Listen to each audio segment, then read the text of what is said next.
اللہ کے رسول کی اور ماں کی،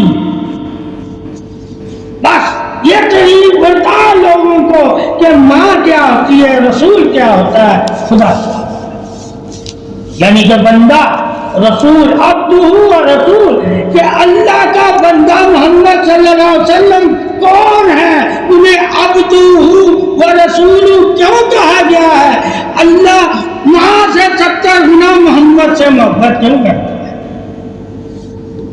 اگر سے محبت یعنی بدنی کرنے والے بندے سے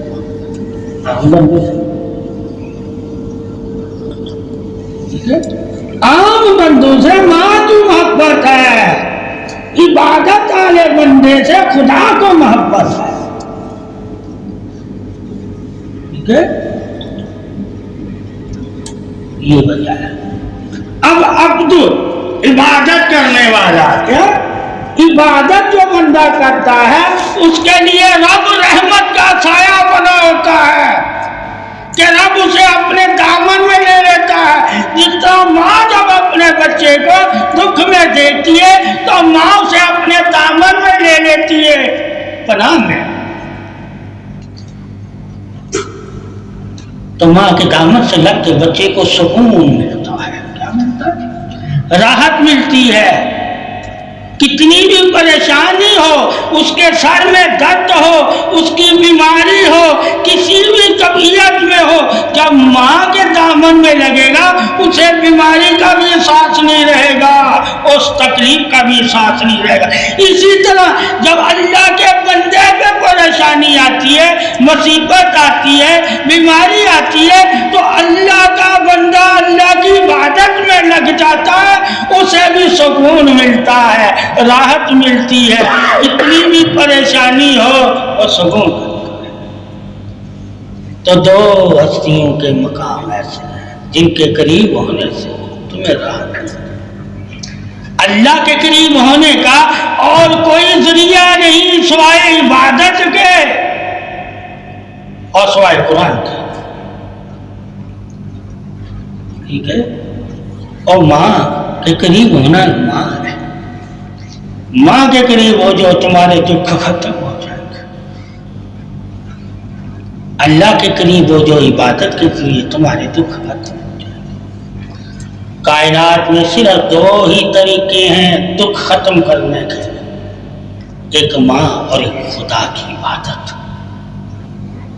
اگر ماں نہیں رہی تو تمہیں دکھ مل رہا ہے، تیرے دشمن تجھے تنگ کر رہے ہیں، کوئی تجھے پناہ کی جگہ نہیں مل رہی، کوئی سہارا دینے والا نہیں مل رہا، کوئی تسلی دینے والا نہیں مل رہا، کوئی تمہاری اصلاح کرنے والا نہیں مل رہا، اور کوئی تمہیں رستہ دکھانے والا نہیں مل رہا، اور کوئی تیرا ہاتھ پکڑ کر آگے چلانے والا نہیں مل رہا، اور کوئی تیری تسلی یعنی کہ تجھے دوا دے کر آگے رستہ دکھانے والا نہیں مل رہا، تو جان جاؤ کہ خدا کی عبادت اب ہمارے اوپر لازم ہے۔ جب ماں باپ نہ رہے، ٹھیک ہے؟ اگر ماں باپ کے ہوتے ہوئے عبادت میں کمی کر لیتے ہو، نفلی عبادت میں، سنت میں، واجبات میں، مستحب میں، تراتیل میں، قرآن کی تلاوت میں، ماں اور باپ کی وجہ سے کہ ہم ان کی پاس بیٹھے ہوئے ہیں، ہم نے یہ نہیں کرنا، خدا تمہیں پھر بھی اجر دے دے گا۔ اور جب ماں نہ ہو پھر ساری باتیں کرنا، پھر تجھے اللہ وہی عظمت دے گا جو ماں تمہیں دیتی تھی، اس سے 70 گنا دے گا۔ یعنی کہ وہی تجھے سکھ، وہی تجھے رحم، وہی تجھے شفقت، وہی تجھے محبت، وہی تجھے پاسداری، وہی تجھے حیا جو ماں سکھا رہی تھی، اللہ کی عبادت کرنے سے مومن پھر خود سیکھ جائے گا۔ جب تمہارے لیے کوئی سکھانے والا ہو تو اللہ سے سیکھو، اس کی عبادت کے ذریعے۔ عبادت جب کرے گا تو اللہ نے عبادت میں ہی غیبانہ مددیں رکھی ہوئی ہیں، عبادت میں ہی غیبانہ علم رکھے ہوئے ہیں، غیبانہ رزق رکھے ہوئے ہیں، غیبانہ سہارے یعنی کہ فرشتے رکھے ہوئے ہیں، ظاہر تیرا کوئی سہارا نہ ہو، جب تو اللہ کی عبادت کر رہا ہو، ماں باپ تجھ سے چلے گئے ہوں، دنیا سے چلے گئے ہوں، تجھے سہارا دینے والا کوئی نہ ہو، تو اللہ کی عبادت تیرے لیے سب سے بڑا بھی سہارا ہے، کسی اور طرف نہ جانا، اللہ کی عبادت کو اپنا لینا، تجھے ایسا ہی لگے گا جیسے پھر سے میری ماں نے مجھ پہ اپنی رحمت کر دی ہے۔ یہ عظمت ہے اللہ کی کہ وہ بھی تمہارے لیے ماں بن جاتا ہے جب تمہاری ماں نہیں ہوتی، اور جب ماں ہوتی ہے تو کہتا اسی کے دامن میں لگ جا، تو یقین کر لینا میرے دامن سے لگا ہوا ہے، اسی کا چہرہ دیکھ یقین کر لینا میرا گھر دیکھ رہا ہے۔ ماں کو اتنی شان تھی، اور جب مائیں دنیا سے اوجھل ہو جائیں پھر تو میری عبادت کو اپنا، تجھے یاد آئے گی تیری ماں، میں کبھی بھی تیری ماں سے اور اس کی یاد سے تجھے غافل نہیں کرنا اور نہ غافل ہونے دوں گا، کیونکہ ہر نماز میں تو اپنی ماں کو یاد کرے گا۔ رب اجعلنی مقیم الصلاۃ ومن ذریتی ربنا وتقبل دعا ربنا اغفر لی ولوالدی وللمؤمنین یوم یقوم الحساب، کہ تجھے ماں ہی نماز میں یاد آئے گی جس طرح وہ تیرے لیے دعا کرتی تھی جب تو اس کی آنکھوں سے اوجھل ہو جاتا تھا، آج تو اس طرح اس کے لیے دعا کر جب وہ تیری آنکھوں سے اوجھل ہو گئی کہ اللہ میرے ماں باپ کو خوش رکھنا، میرے ماں باپ کو عزت دینا، میرے ماں باپ کا تحفظ کرنا، میرے ماں باپ کی عظمت اور رتبے بلند کرنا، اور میرے ماں باپ جس طرح میرے لیے جنت ہے اسی طرح میرے ماں باپ کے لیے تو مجھے جنت بنا دے،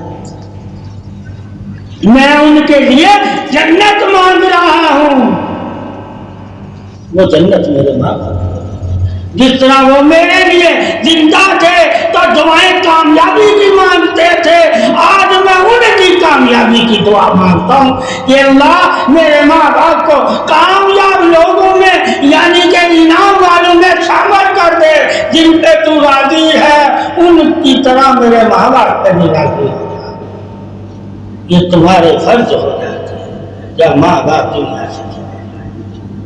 اسی طرح اپنے ماں باپ کے لیے اللہ سے مانگنا جس طرح ماں باپ تیرے لیے اللہ سے مانگتے تھے، تیرے ماں باپ نے تجھے اللہ سے مانگنا سکھایا ہے۔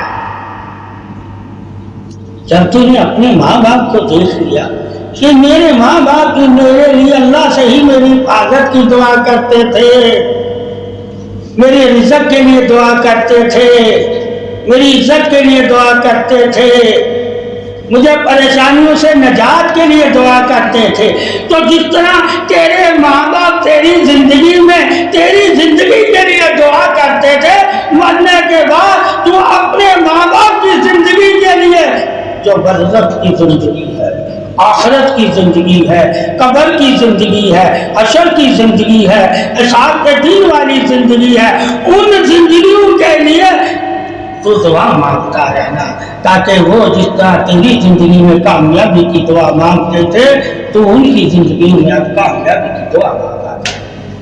پھر ماں باپ کا تو نے حق ادا کیا، اگر تو نے بھول گیا تو تو نے ماں باپ کا حق نہیں ادا کیا۔ مرنے کے بعد تیرے اوپر ماں باپ کا یہ حق ہے کہ نیکی کر کے انہیں بخشوا، دعا کر کے انہیں درجے دلوا، اور درود پڑھ کے انہیں محمد صلی اللہ علیہ وسلم کی شفاعت کرو کہ آپ صلی اللہ علیہ وسلم تیرے ماں باپ کے لیے شفاعت کریں۔ جب تو درود پڑھ کے آپ صلی اللہ علیہ وسلم کی بارگاہ میں بھیجے گا تیرے ماں باپ کے لیے شفاعت بن جائے. یہ تمہارا فرض ہے کہ اپنے ماں باپ سے تم کتنی محبت کرتے ہو، اپنے ماں باپ کا تم کتنا خیال رکھتے ہو، اپنے ماں باپ کی تکلیف کو تم کتنی اپنی تکلیف سمجھتے ہو، اور اپنے ماں باپ کی جدائی کو تم کیا محسوس کرتے ہو اگر وہ دنیا سے چلے جائے. اور اگر تمہیں ان کے جانے کے بعد احساس ہے ان کا، تو تم پھر اللہ سے دعا کرنے لگ جا، اللہ کی عبادت کرنے لگ جا، نیکی کرنے لگ جا. جو تم کرے گا تیرے ماں باپ کو ملے گا، اور جب تیرے ماں باپ کو ملے گا اللہ اتنا ہی پھر تجھے بھی دے گا، تیرے ثواب میں بھی کمی نہیں کرے گا. تیرے ماں باپ کے بھی درجے بلند ہوتے جائیں گے. اور حدیث میں ہے کہ اس کے آس پاس، تیرے ماں باپ کے آس پاس جو جانتے ہیں انہیں دنیا سے چلے گے، وہ انہیں پوچھیں گے اور کہیں گے تیری اولاد تو بہت نیک ہے. اور جو ماں باپ کو بھول گئی ہوگی وہ ماں باپ کہیں گے کاش ہماری بھی اولاد تمہاری اولاد ایسی ہوتی کہ میں مرنے کے بعد یاد. تو مرنے کے بعد بھی یاد رکھا کرو، فکر کیا کرو.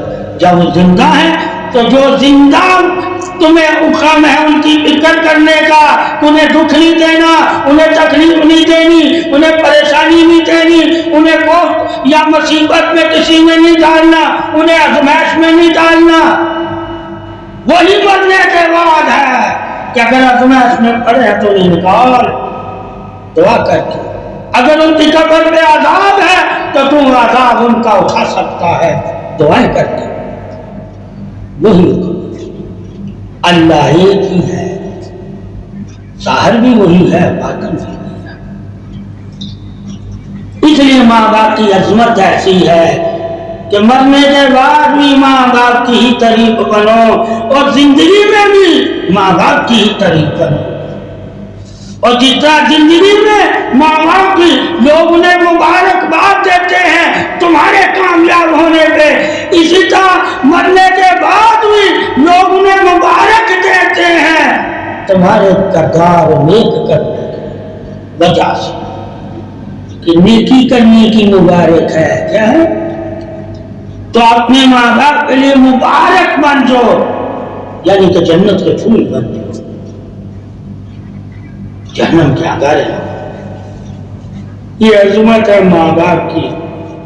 اور اولاد بھی ان کی عظیم ہوتی ہے جن کے ماں باپ عظیم ہوتے ہیں، کیونکہ انہوں نے تربیت کی ہوتی ہے، اور تربیت کسی نہ کسی وقت اپنا رنگ دکھاتی ہے. انہیں ماں باپ کی یاد آتی ہے، وہ پھر اپنے آپ کو بدلتے ہیں. اپنے آپ کو بدلنا بھی تمہارے لیے لازم ہے. ماں باپ کو یاد رکھو گے تو خود کو بدل جاؤ گے. اس لیے جو ماں باپ کو یاد رکھتا ہے وہی انسان اپنے آپ کو بدلتا ہے، اور جو اللہ رسول کو یاد رکھتا ہے وہ بھی اپنے آپ کو بدلتا ہے. دونوں ہی تمہارے لیے اور تمہاری زندگی کے لیے بدلنے کی کرن ہوتی ہے. ماں باپ بھی چاہتا ہے تو اپنی زندگی میں بدلے، اللہ رسول بھی یہی چاہتا ہے تو اپنی زندگی میں.